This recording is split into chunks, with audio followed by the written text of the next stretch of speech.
Welcome to the Dawn Jarvis Show. This is the podcast where we talk to busy leaders and professionals about who they are, what they do, and why they do it. We also talk about how they stay focused, positive, and productive, and how, as very busy people, they maintain their own health and well-being.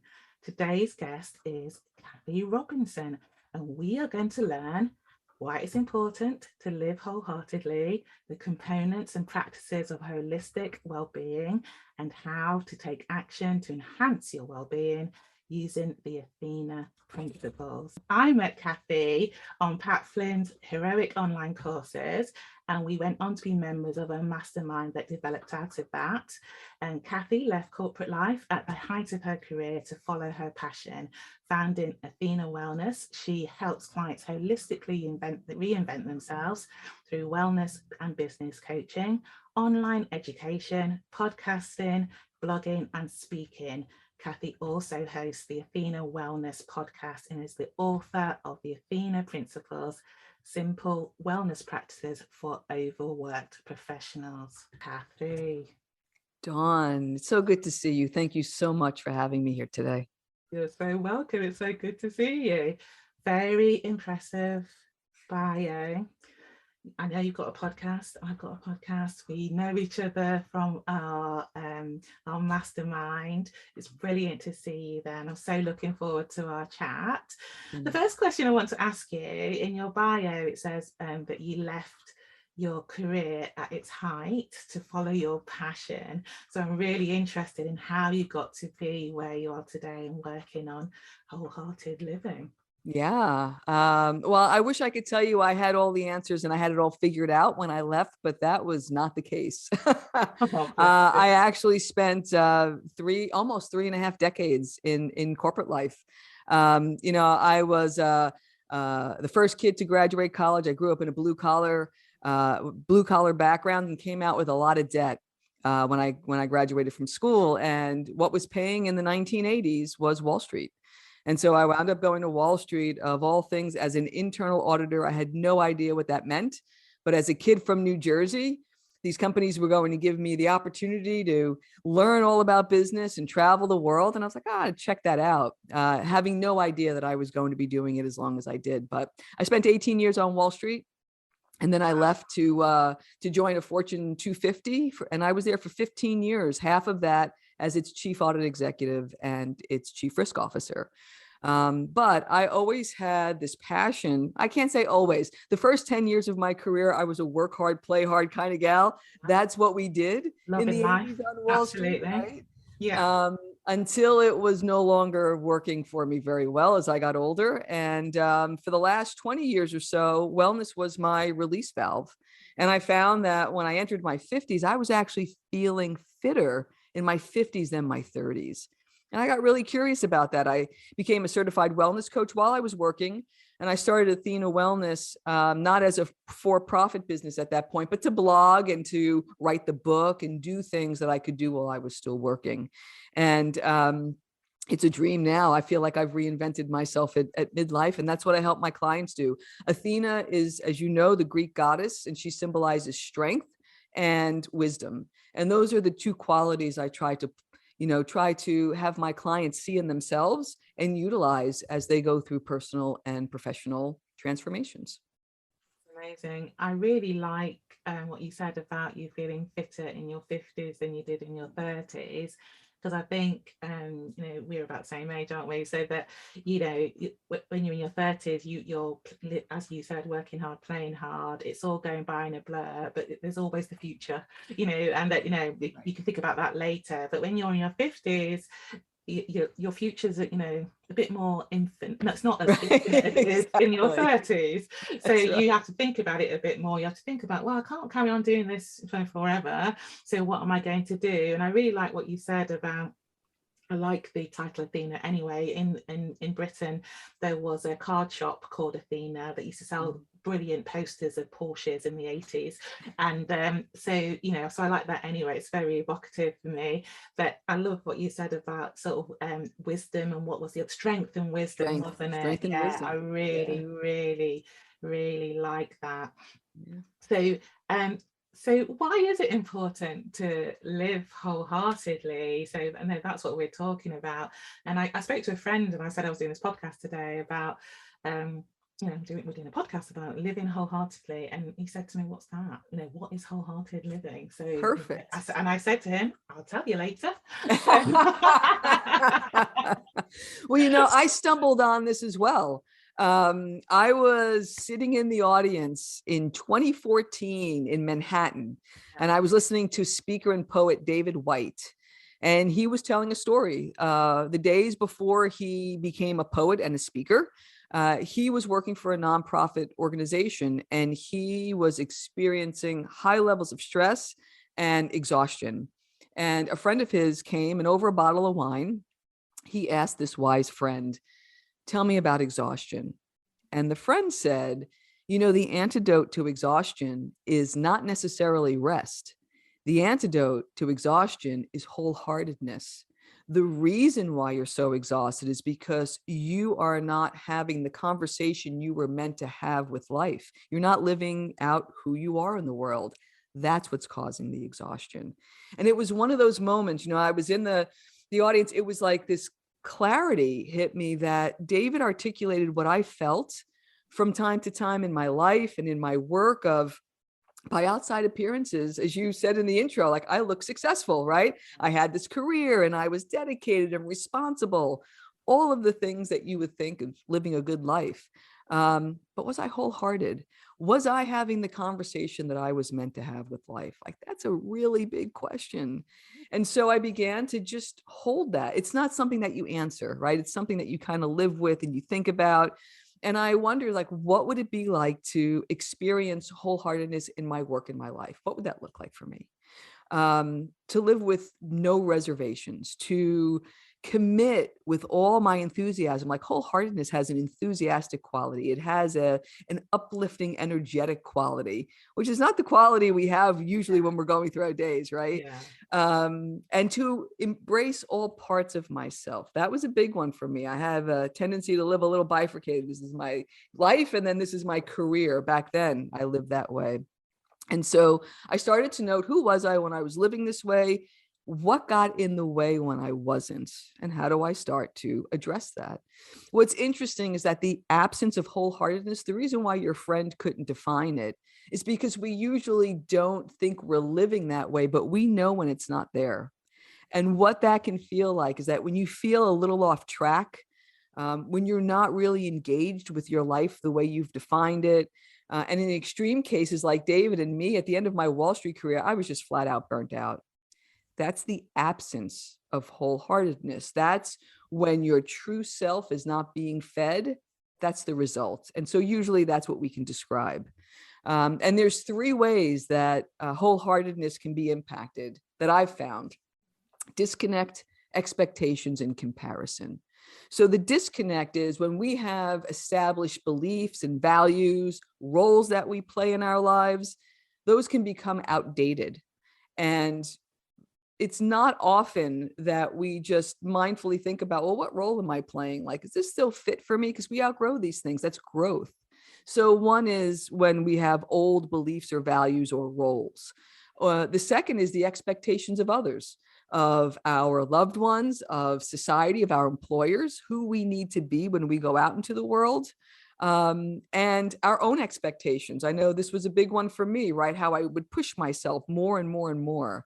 And the last one is comparison. And I think this has taken on more importance the last 10 years or so when we're stimulated 24/7 by images, by, information that's just doubling by incredible speeds. And we're seeing curated lives that maybe don't look like ours. And so it's all of this input and then this dissonance we feel on who we really are inside and who we're showing up with, how we're showing up in the world. And that's where wellness comes in.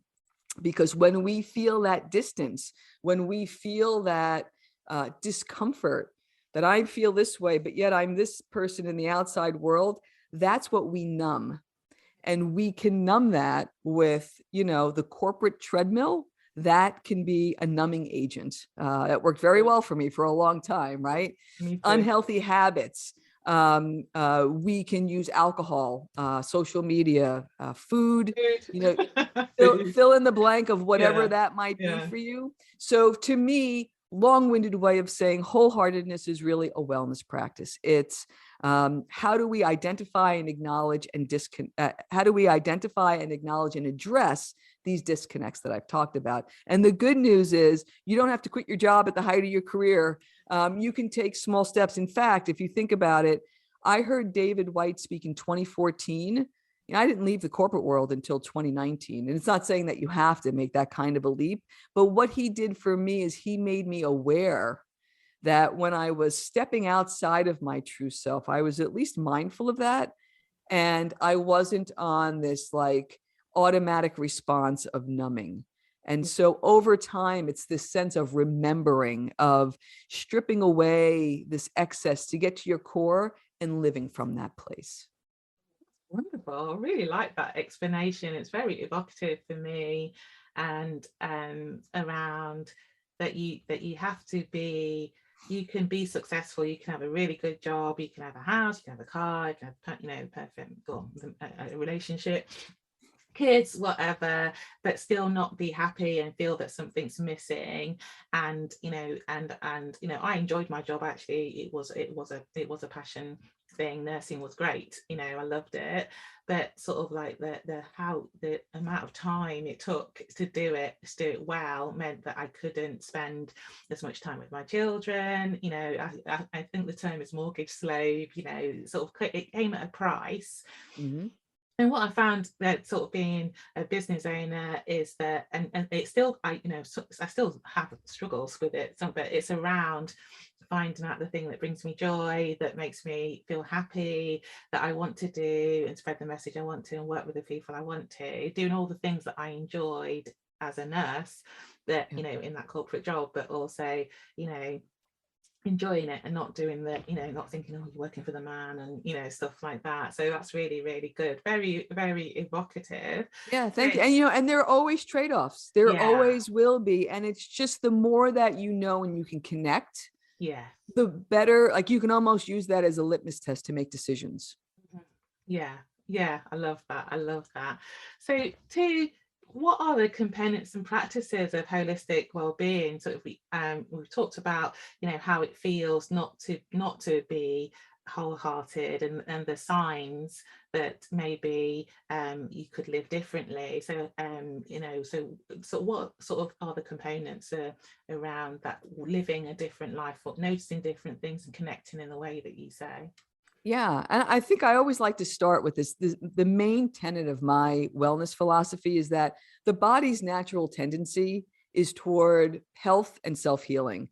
I actually had a podcast guest on my show. She was a wellness professional. And she said, when you cut your arm, you don't need to tell your body how to heal. And so that's what I mean, that we have this innate knowledge, and it's learning to trust our mind, body, and spirit to self-regulate and to get us to a state of wellness. And so if we believe that our natural state of wellness is the starting point, we can think about wellness on a spectrum. And on one end, we're moving toward wellness. We're moving toward the things that make us feel good. And on the other end, we can have practices that lead us toward chronic illness, toward illness in general, right? So it's kind of this continuum. And there are practices that can move us from one state to the other. But before I get to the practices, there are two things of late, given these last 2 years, that I'm learning more about. There's research that's being done that's kind of blown my mind. And I just wanted to share those two things. And that is two big drivers that can drive us toward chronic illness. We know about stress, but it moves us into this red zone because it comes from the caveman response, right? How we respond to danger, this fight or flight, and the release of cortisol. And when I think about my corporate days, I was on this adrenaline cycle, this coffee in my later years, a fueled cycle. And you are constantly releasing cortisol. And what that does, it can feel like, oh, it's just tightness in the chest, or it's, it's a rapid heartbeat or blood pressure.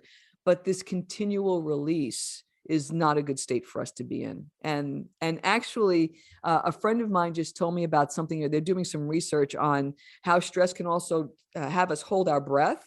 And they're doing research on something called email apnea, that when you check your email, that slight breath that you hold can actually stimulate fight or flight. And think about how many times you check your email during the day. Like, it's crazy, right? I love that they're doing the research on that. That's fantastic. Something as simple as that can put us in fight or flight. And then the second one is social isolation, which many are experiencing that. But the how it can shift us to chronically impaired disease, it increases the risk of Alzheimer's, substance abuse, we know, mental health impact, we know, but stroke and heart disease as well. And they're finding that the mortality can equal smoking or obesity or excess alcohol or physical inactivity. And I would have never made that connection. So I just share that it might not be the things that you know aren't good for you. Sometimes it's your environment and the times that we find ourselves in that can put us in a state that's taking us out of what our body is trying so hard to keep us in, this natural state of wellness, and shift us into more of a chronic state.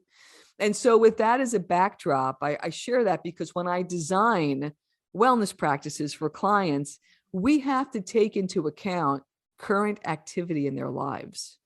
So if somebody is feeling the effects, this isolation effect where they have too much space, well, we can find appropriate wellness activities to add, to increase, and to eliminate that feeling of isolation. On the flip side, many are feeling this sense of being overwhelmed and too much stress and not enough time. Well, I wouldn't want to add a practice. That would just be adding something to the load.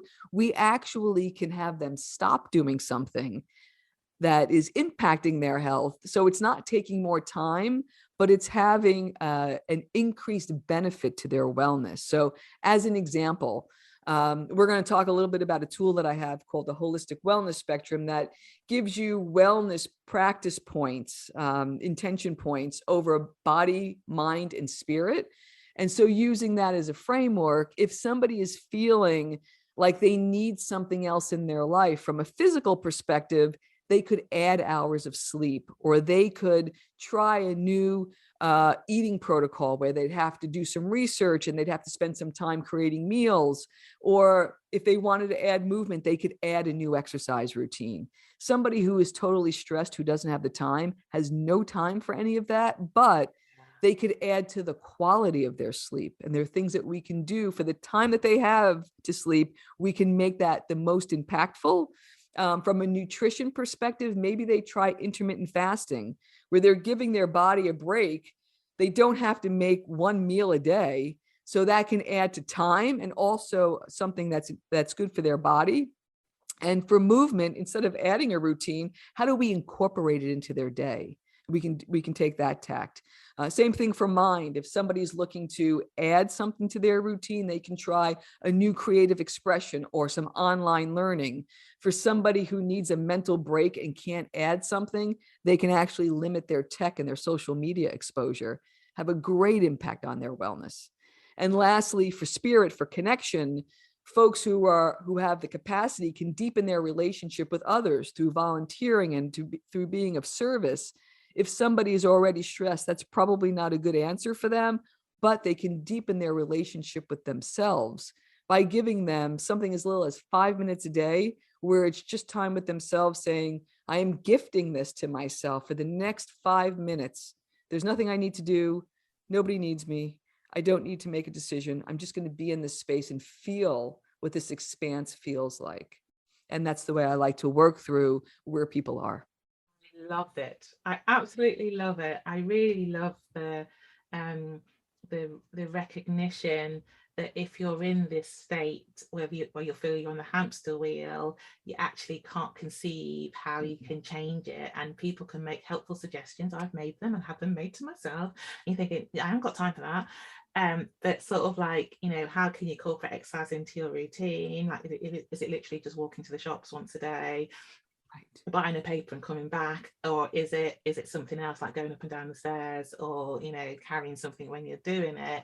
I really like about sort of taking time for yourself, and before, when you spoke about the research about social isolation, the impact of COVID-19 pandemic, the way we live our lives, I don't think people do recognize that, but I know from my work as a nurse that the impacts of that will be felt in hospitals and in care facilities going forward, and they'll be able to track it back to this time in history, literally.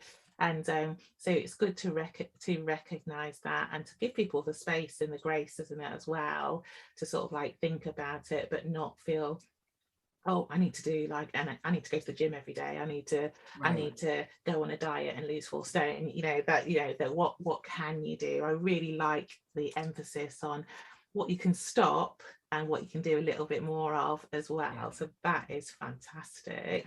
Yeah. So you talked a little bit about it well in that segment of the podcast, but I wanted to sort of talk to me about the Athena principles and how people can take action. Yeah, definitely. So I'll tell you a little bit about why I wrote the book. And as I mentioned, feeling better in my 50s than my 30s, I wanted to be able to share that methodology and the philosophy, which, by the way, I didn't even know I had. Like sitting down to write the book and looking back was really helpful to me to be able to articulate that. But through my story and the stories of others, it's really about helping readers reconnect with their mind, body, and spirit through a methodology that includes tools, principles, and practices. And so at a high level, and I'll touch on a few of these, but the tools help readers assess their current state and to track progress. The principles are self-compassion, intention, consistency, growth mindset, and accountability. And I'll briefly touch on those. And then the related practices for each one of these principles. There are some writing exercises, some meditation exercises, and I use meditation loosely. These are more incorporated in the day.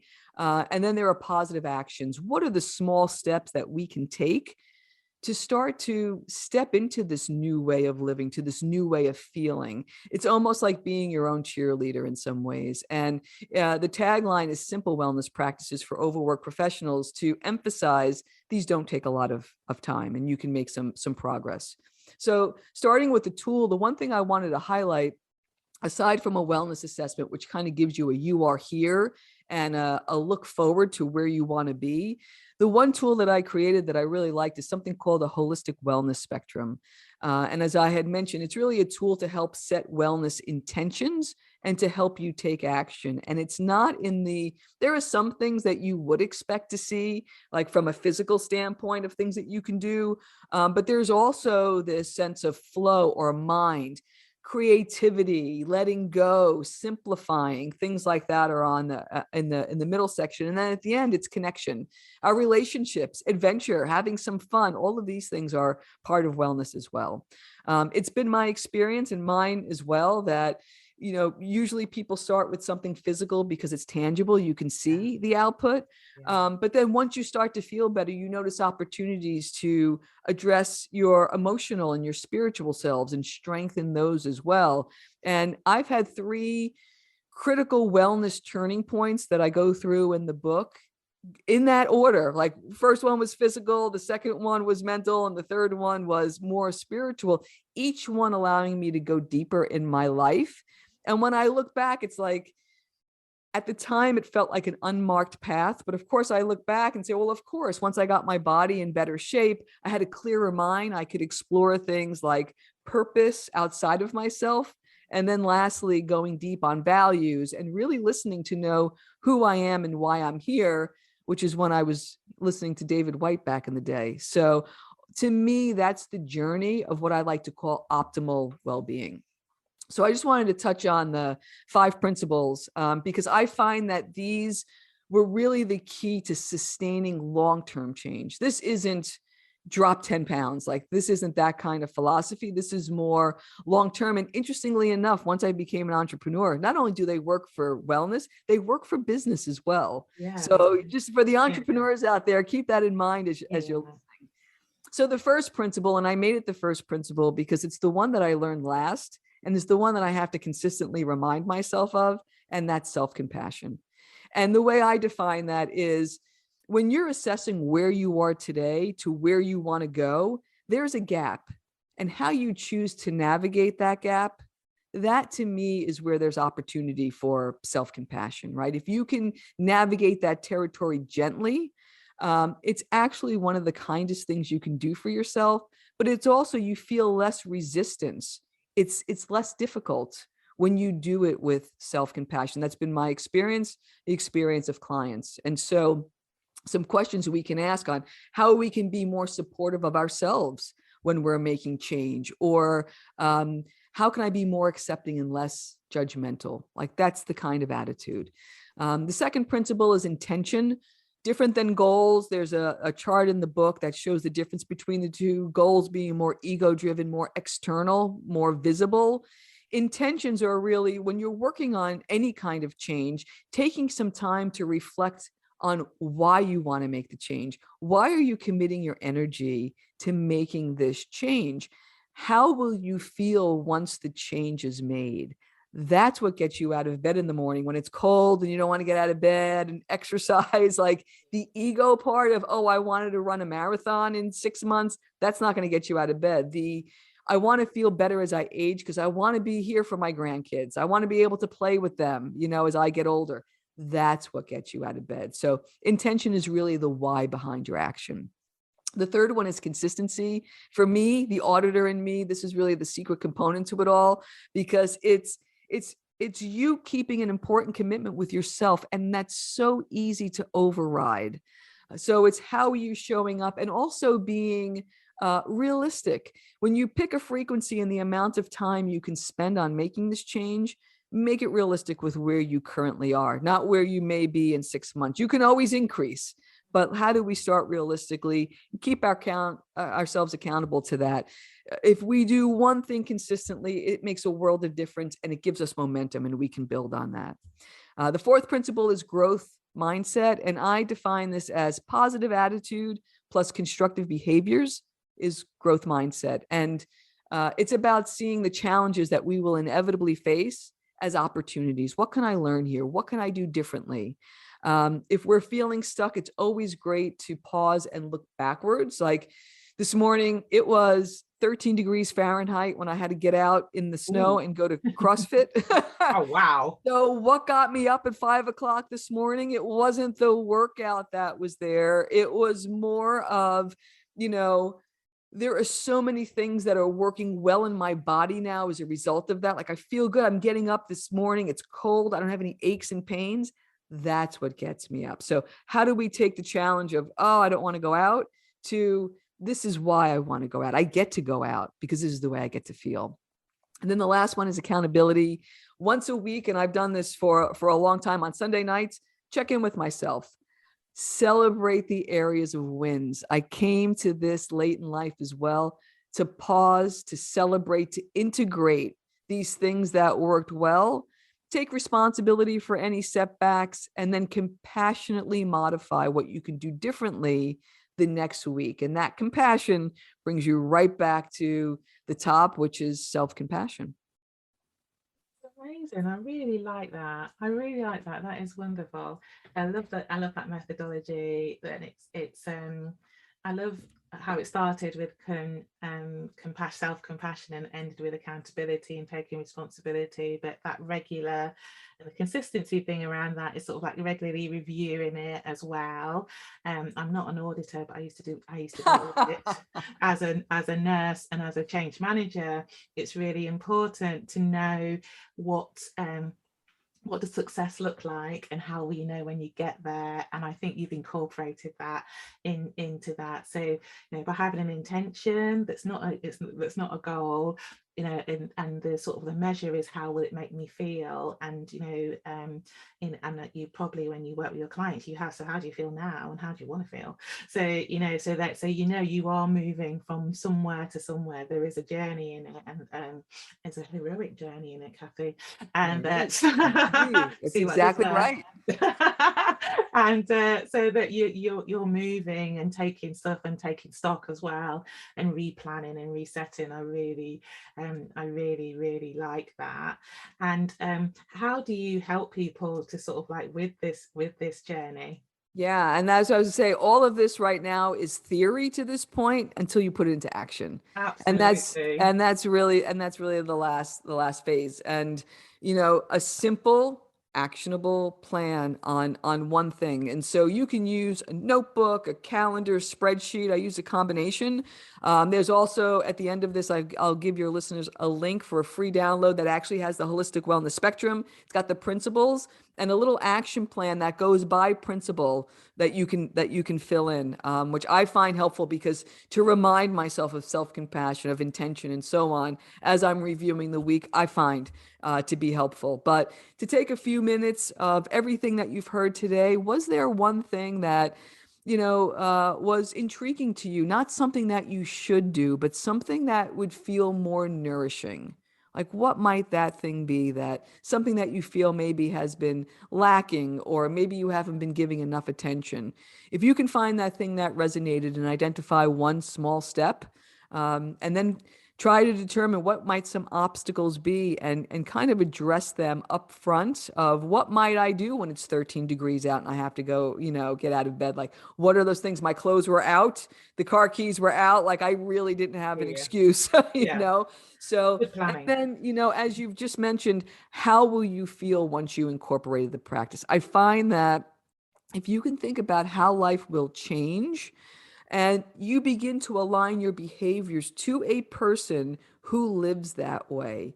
And that to me is a really compassionate way of trying to implement change without it being so, as I was on myself. I was really hard on myself for a lot of years, to more of being curious of like, what would that be like? What would that person do? And as we do so many decision points during our day, to have that picture in our head that we can make it, do I really want to do X? Because the person who lives the way I want to live would probably do Y. You know what? Maybe I'll try Y. Those little decision points during the day, that's what adds up to big change and to wellness. Brilliant. And we will have a link to the action plan, and the sort of the link to what Kathy was talking about. That will be in the show notes. And I know that you've done a lot of work on this because we talk quite regularly, and sort of so I wanted you to talk about a little bit of how you help people with this, what you offer. I know, so you've got the book. I know you're doing a course, and you've got things on your website. So how can people get hold of you, work with you, and find out more about the stuff that you do, Kathy? Yeah, thank you. Well, the good news is there's a lot of free stuff out there. In fact, I just took a look at my website with a more of a clear eye, like not as the person that owns it. And I was like, wow, like there's a lot of stuff here. So there's about 100 blogs out there. There's over 100 podcasts now. So certainly a lot of free content. The book is on Amazon, and it's all linked up on my website. There's a lot of podcast interviews there as well. And I do consulting. I've done corporate webinars, taking people through this. I do one-on-one coaching. The online course is going to be launching this spring. And anybody who has any questions for any reason, just reach out. You can reach me at athenawellness.com, and it's all there. The links will be in the show notes. And Kathy, I'm a nurse, this, and the theme of the podcast, like you're almost a perfect guest to talk about health and wellness of entrepreneurs, but also people like me and you who've come from a corporate background, led that, type A personalities, driven, and may not look after their health and well-being. So I always ask my guests two questions. how do you manage to stay focused, positive, and productive? And you're probably going to say that using the Athena principles, which you've talked about already. And also, how do you manage your own health and well-being, which you may also say using the Athena principles, but it's just so I find that people relate to people's real life experiences, and you've talked and I've talked about, you know, how the corporate grinds a lot, and that you need to think about how you want to live your life, so it would be really good to hear how you incorporate, this into your own life. Sure. And you're right. Actually, it is, my philosophy is what's in the book, but I will tell you probably one of the biggest changes that I didn't anticipate when I left corporate. And actually, this is what my course is about. When you leave such a structured career, you have tools and you have methods of working that have worked for you for decades, and they don't have value. They don't have, it's like a currency with no value when you move out of that environment. Yeah. And so even though I was ready, I had the business up and running. There is such a shift in your mental approach that nobody really talks about. And that's kind of what I'm addressing with this course. How do you start to use some of the things that we've talked about today, but in a way to create a new infrastructure for this new person that you're becoming? So it's almost like inner scaffolding. And as I'm saying these words, I'm going, yeah, that's what it is. Like, you're a guru, Kathy. I'm loving this. Right. And so they always say that you teach what you need to learn. Absolutely. As I'm going through this, I'm like, that was the biggest thing. And you would think it's being, you're working from home now, you have to be more structured. It's actually the opposite. What I am inviting is this sense of ease. And I'll share a brief story. When I first came out of corporate, a friend of mine who was very intuitive and has known me for a long time took a look at me and what I was talking about and how I was conducting my business. And she said, you're on this think of this beautiful sailboat. Like not a little sail, like you're on this big sailboat. There are people that you love on this sailboat, and your instinct is to get out and push the sailboat. Stop pushing the sailboat. I love that. You said you need to realize you can hoist a sail, you can drop anchor, you can let the wind take you, you can drift, you can turn on the motor. Don't push the sailboat. And so it's this sense, in fact, on my screensaver is an image of a sailboat, because I have to remind myself that this is less about what you can do when you push it. Mm-hmm. What happens if you tried ease? Yeah. What would that be like? Yeah. And I have to tell you, there's it doesn't negate having to show up every day, having to work out, but that change in mindset, even when I working out my body hard, or I'm doing something at the business that is my new, you're always working your edge when you have that business, right? Yeah. How might you be able to do that with a little bit trust yourself, trust your experience, trust your creative response, that whatever it is that you're being faced with, you'll be able to do it, and take that breath. And so that's really been probably, if I have to name one new wellness practice these last couple of years, that would be it. Inviting ease and trusting myself that I'll be able to do whatever it is that life is presenting. And it's been wonderful so far. Oh, this is amazing. This is really good stuff. So it's been amazing having you on and talking about you. That's something so closely aligned to the theme of the podcast. And there's lots of tips and nuggets that you shared with us. People can download, you're downloadable, and hear some more about you and contact you. Is there one thing that you would leave our listeners and audience with as we close the show? Yeah. So I would say, don't forget that the whole point in taking good care and living wholeheartedly is so that you can fully embrace who you are, to be able to do the things that you love with the people that you love. It's that simple. How do we really enjoy life? And some of these things, it's my hope that this idea of living wholeheartedly will give you that gift, that you can, taking action to live your life in a way that you define it, is really your ultimate act of power. That's what Athena was all about, right? So So I thank you very much, Dawn, and I wish you and your listeners many days of wholehearted living. Thanks so much for the opportunity today. You are so welcome. That was fantastic, and thank you, Kathy. And that's it for the Dawn Jarvis show today. It's been a good one today. If you like what you hear, contact Kathy, comment, subscribe, share, and we will see you soon. It's been fantastic. Take care. Bye bye.